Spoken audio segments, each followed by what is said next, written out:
Bonjour à tous les amis, voici les clés de ce nouveau Volkswagen ID.5.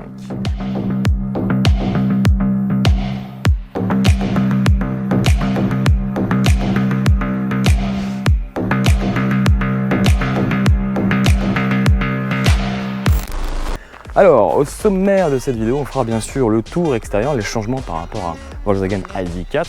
On fera bien sûr le tour donc extérieur, tour intérieur. On fera bien sûr ensemble le tour des tarifications, motorisation, les options qui équipent ce modèle d'essai.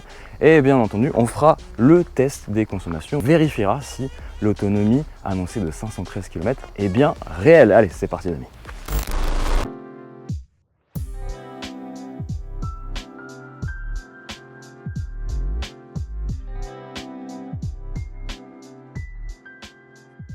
Vous savez, face avant quasiment identique par rapport à un ID.4, on a un bouclier avant légèrement retravaillé, on a des feux bien sûr EQ Light dans un pack qui complète on va dire cette finition, et surtout le gros changement, la grosse nouveauté finalement, c'est la mode des SUV coupés. Vous savez, cet arrière avec le toit fuyant qui dynamise un petit peu l'arrière. Et c'est vrai que là, clairement, on avait été habitué avec l'aspect cubique, un design très carré de l'ID.4 qui lui a valu quelques critiques. Alors Volkswagen a rectifié le tir en proposant justement la version coupée de l'ID.4, nommée ici ID.5. Il y a aussi la version GTX. Alors ici, on est sur une finition Pro Performance, c'est entre guillemets le milieu de gamme de la motorisation. Identifié ici sur l'aile, on a donc 3 motorisations. Il fait chaud, je suis désolé, canicule oblige. 3 motorisations pour l'ID.5. On a bien sûr une motorisation Pro qui va développer une puissance de 175 chevaux, il me semble à peu près. 204 chevaux pour la version Pro Performance. Et puis il y a la version plus puissante, la version entre guillemets sportive, le ID.5 GTX qui fait presque 300 chevaux, 299 chevaux pour être plus précis. Alors les amis, je voulais voir déjà avec vous, qu'est-ce que vous en pensez un petit peu de ce nouvel ID.5? Est-ce qu'il est quand même plus valorisant? Est-ce que son design est quand même plus intéressant qu'un ID.4? À vous de me dire, bien sûr, en commentaire avec bienveillance. Et autant vous dire que moi, à choisir entre un ID.4 ou un ID.5, clairement je prendrais plutôt l'ID.5. L'ID.4, je le trouve beaucoup plus cubique. J'enchaîne directement sur ses concurrents. Dans le viseur, Tesla Model Y. En tout cas, on peut se poser la question dans cette catégorie, autour des 50 000, 60 000 euros. On a bien sûr ses concurrents en interne dans le groupe. On a bien sûr le Skoda Enyaq coupé, qui est très beau, où là, clairement en termes de design, je suis très fan. On a aussi bien sûr l'Audi Q4 Sportback, toujours un coupé bien sûr. Et puis c'est à peu près tout en termes de concurrence, donc n'hésitez pas à compléter cette liste si vous y voyez d'autres SUV coupés électriques pour être dans le viseur de cet ID.5. Moi je vous propose de continuer le tour un petit peu, la découverte de cet ID.5. Bon, ce que je vous propose les amis, c'est de faire un petit peu le tour des options. Options sur ce modèle d'essai, attention ça pique, 13 000 euros d'options, et surtout ce modèle est disponible à partir de 52 000 euros. L'ID.5, il faut savoir, est disponible autour des 50 000, 51 000 euros. Hors bonus, bien sûr. Alors, le tour des options, ça va être très simple. On a déjà ce joli blanc glacier qui vaut à peu près 700 euros. On a ces jantes particulières, puisqu'on est sur du 20 pouces, donc c'est quand même des jantes de grande taille, avec des pneumatiques qui ont la particularité d'avoir des flancs assez épais. C'est du Pirelli Scorpion, ce qui va avoir un impact direct sur le confort. Bien sûr, on a des jantes de 20 pouces, mais confortables grâce à ces pneumatiques. Le revers de la médaille, c'est qu'en termes de comportement routier, là, on va avoir un SUV électrique qui va un peu plus s'écraser sur ces pneumatiques, donc une sensation un peu de roulis. Ça, on le verra juste après dans la partie comportement routier. Alors il faut savoir les amis, si vous voulez vraiment la liste complète des options, je vous invite à aller dans la description de cette vidéo, puisque je vais tout vous lister, les équipements de série, les packs qui composent ce modèle d'essai, cette configuration. Mais si je veux aller plus précisément dans le détail, on a bien sûr le pack Design Plus qui vaut 3 000 euros, donc le pack Confort Plus qui est facturé 450 euros, le pack Infotainment Plus, le pack Sport Plus, 1750 euros, la pompe à chaleur pratique pour une voiture électrique, facturée 1100 euros. On a un intérieur spécifique avec cette mention Top Sport, brun, Florence et noir, 2250 €. On va le voir juste après dans la présentation intérieure. Et enfin, on va finir par l'attelage amovible à l'arrière, disponible, et oui, sur un SUV électrique, c'est possible. Attention aux consommations, parce que là, ça sera beaucoup plus faussé, hein. Tout dépendra de ce que vous allez tracter, mais en tout cas, vous allez forcément diviser par deux l'autonomie de la batterie si vous tractez des charges lourdes, et surtout si votre caravane ou votre remorque a une grosse prise au vent, je vous assure que c'est assez conséquent. Et bon, ça, c'est un autre débat. Attelage amovible, donc 1000 €. Là, je vous propose un modèle d'essai qui vaut à peu près 65 000 €. Vraiment avec toutes ces options. Je vais passer tout de suite sur la partie habitabilité et le coffre. Le coffre, étonnant soit-il, le coffre de ce SUV coupé est plus grand que la version normale de l'ID4. Donc on a à peu près 549 litres de volume de chargement, ce qui est plutôt intéressant. Ici, on a un filet de maintien pour les bagages. Et là aussi, un petit espace pour ranger les câbles électriques. Alors c'est pratique et pas pratique parce que lorsque vous avez comme moi tous les bagages ici, ça va être difficile de soulever tout ça. En tout cas, en termes d'accessibilité au coffre, mention bien, puisque le coffre est vraiment bien dimensionné, accessible.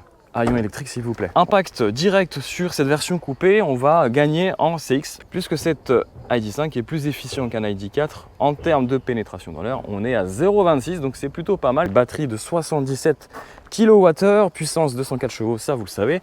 Et la grande différence avec un ID4, c'est l'arrière avec ses feux LED, ce petit aileron qui va permettre un peu de garder de stabilité à l'arrière et surtout pénétration dans l'air améliorée.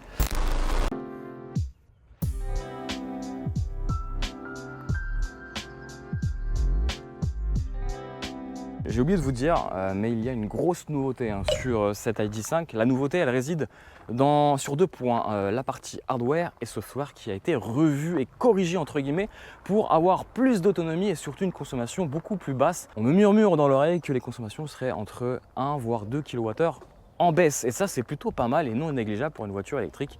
L'autonomie totale aujourd'hui est annoncée à 513 km norme WLTP. Et les consommations, on a pu vérifier ça sur route, on est autour des 15 voire 14 kWh en conduite modérée bien sûr, entre un mix de ville et d'autoroute, donc ça c'est plutôt un beau score. On va plutôt comptabiliser les 16 kWh en moyenne en général, sans faire trop attention aux accélérations. Donc autant vous dire que c'est quand même un bon score et j'étais vraiment étonné.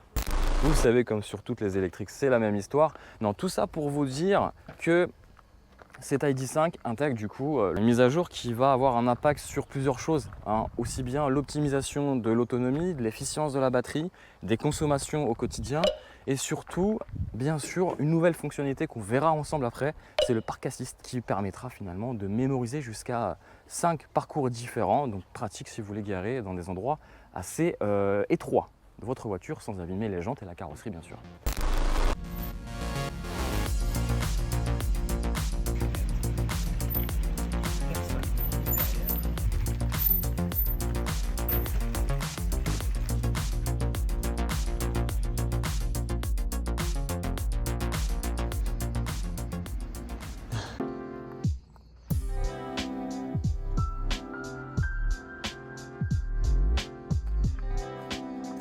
Bon, allez, pas de vérin, donc attention, hop, c'est lourd. Alors c'est dommage qu'ils aient pas mis un coffre aussi à l'avant, mais bon, ça c'est encore une autre histoire. On va faire le tour intérieur.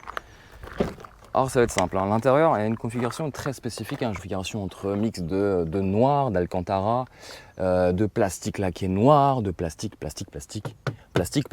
ok, et surtout ici du plastique moussé, wow, c'est génial, plastique moussé avec une couleur brun. Écoutez, déjà, moi je vous parlais des sièges, très confortables, à réglage, électrique bien sûr. Sur le siège passager, le siège conducteur, ça c'est plutôt aussi une bonne nouvelle avec une très bonne finition quand même. On a un petit liseré blanc, un passepoil ici, qui nous rappelle un petit peu des notes de premium sur cette finition. Hop, petite particularité, est-ce que c'est des soucis d'économie d'énergie ou de praticité? Je vous laisse répondre bien sûr en commentaire, mais pour régler les places à l'arrière, c'est assez spécifique. Il faudra juste appuyer sur ce bouton tactile pour baisser les vitres arrière. Eh oui, il n'y a pas de bouton physique pour les vitres arrière, ça c'est une petite spécificité sur ce modèle. On a une sensation, alors je vais baisser la clim déjà aussi pour économiser un peu d'énergie lorsqu'on va faire les tests routiers juste après. Mais c'est vrai qu'en termes d'espace à bord, eh ben, on a une sensation de revenir sur les anciens monospaces avec un tableau de bord flottant. Ici, vous avez de l'espace ici, vous avez des rangements, des prises USB, des petits accoudoirs. Voilà, vous pouvez aussi masquer pour préserver vos objets à l'abri des regards. Et puis, c'est à peu près tout. Alors d'ailleurs, je ne peux pas allumer le contact, hein, ça s'allume automatiquement dès que j'ai la clé. Là, j'ai mis le pied sur la pédale de frein et il a détecté que j'étais prêt à conduire. Donc ça, c'est plutôt cool. Alors ici, en termes d'ergonomie, on est chez Volkswagen. Ok, donc il y a quand même, hop, on va stopper tout ça parce que c'est vrai que là, en termes d'ergonomie, ils auraient pu mieux faire. Donc c'est vraiment des changements qu'on pourrait conseiller à Volkswagen, c'est revoir l'ergonomie. Là, pareil, on a mis du temps à comprendre, mais on peut personnaliser le bouton d'accueil. Et là, c'est un bouton France, c'est pas pour changer la langue.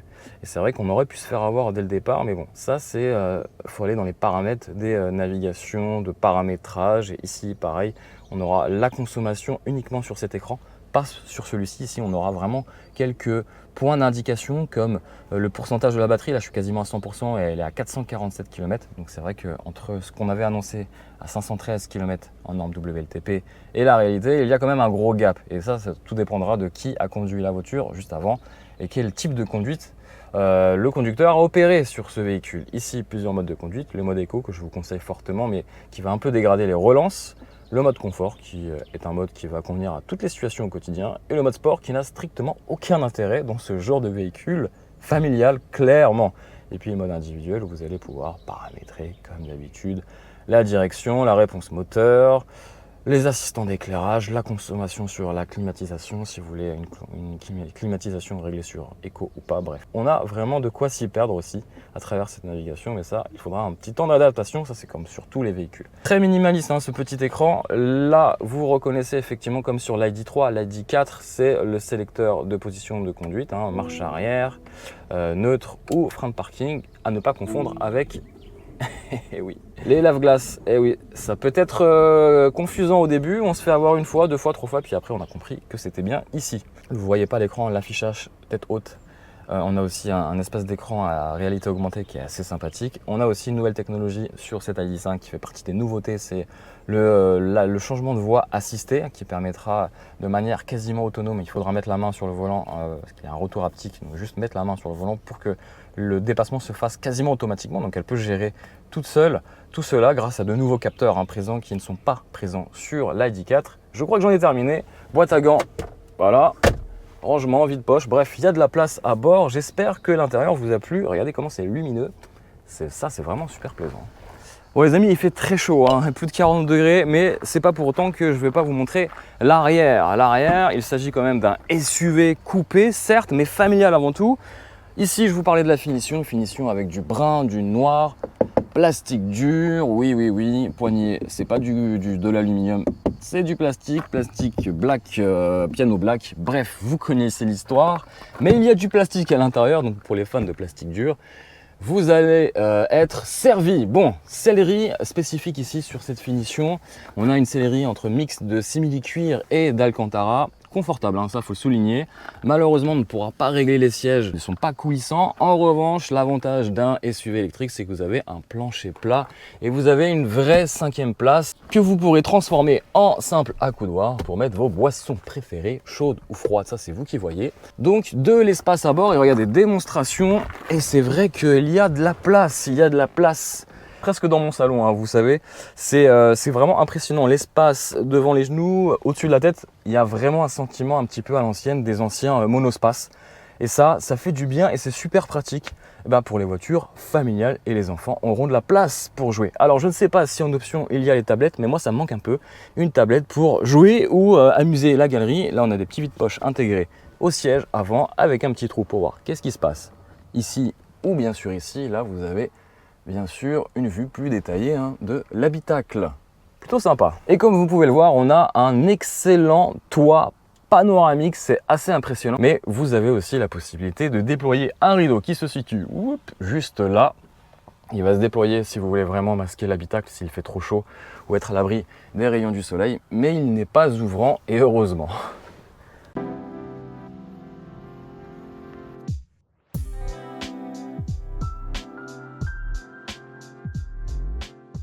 À peu près 496, 500 km d'autonomie.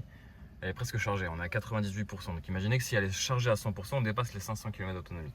J'active la clim, je perds 50 km d'autonomie. je désactive la clim, je gagne 50 km d'autonomie. À vous de choisir, clim ou pas clim, en tout cas, il y a un gros impact sur les clims. Juste fermé, par contre, je suis désolé, je vais peut-être mettre la clim du coup pour qu'on meurt déshydraté. Parfait, super. Alors en termes de comportement routier, je ne vous apprends rien. Il s'agit d'un SUV familial, certes il est coupé, certes il est dynamique, mais sur le plan sportif, malgré le fait d'activer le mode sport, on n'est pas là pour faire des étapes de rallye, pour jouer le chrono, pas du tout. Il est confortable, spacieux, assez large quand même, donc il faudra faire attention quand vous évoluez en ville. Heureusement, il y a une multitude d'aides à la conduite qui vous permettent franchement d'évoluer en toute sécurité.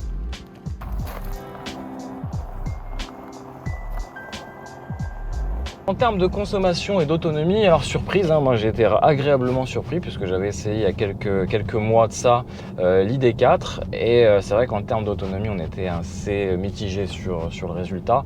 Aujourd'hui c'est plutôt flatteur en termes d'autonomie, on va plutôt dépasser les 500 km et ça je parle pas de normes WLTP, les normes WLTP sont autour des 513 km, mais en réalité malgré la chaleur, 500 km d'autonomie avec cette batterie de 77 kWh, mais en termes de consommation aussi, bonne surprise, du coup forcément c'est lié à l'autonomie aussi. On est plutôt sur une conduite normale, autour des 16 kWh, 17 voire 18 si vous avez un peu le pied lourd et que vous ne faites pas vraiment attention. Je vous conseille quand même, quand vous conduisez une électrique, d'activer le mode break qui va, au lâcher de pédale, freiner automatiquement. Ça va permettre de régénérer automatiquement les batteries et surtout de gagner au fur et à mesure des kilomètres en autonomie. Donc ça c'est plutôt cool. Ressenti au volant, peut-être un brin trop réactif le volant et ce malgré des vitesses sur autoroute où on ressent tout de suite la sensibilité du volant.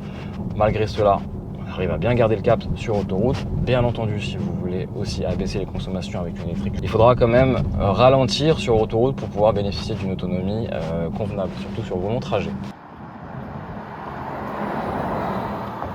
On va dire que c'est vrai que malgré que les pneumatiques ont un flanc assez large, les suspensions sont quand même assez fermes. Alors on a le pack sport, donc forcément ça n'aide pas vraiment. Et on a des jantes de 20 pouces qui, avec des pneumatiques comme cela, sont plutôt confortables. Heureusement, la sellerie spécifique sur notre modèle d'essai va permettre de gommer un petit peu ces défauts. Et en termes de sensation, c'est sûr que la prise de roulis, elle se fait ressentir à partir du moment où vous haussez le ton au volant, mais c'est pas du tout la philosophie de cette voiture. Regardez, là je prends un rond-point et on sent une petite prise de roulis et pourtant je suis pas du tout au-dessus des limitations de vitesse.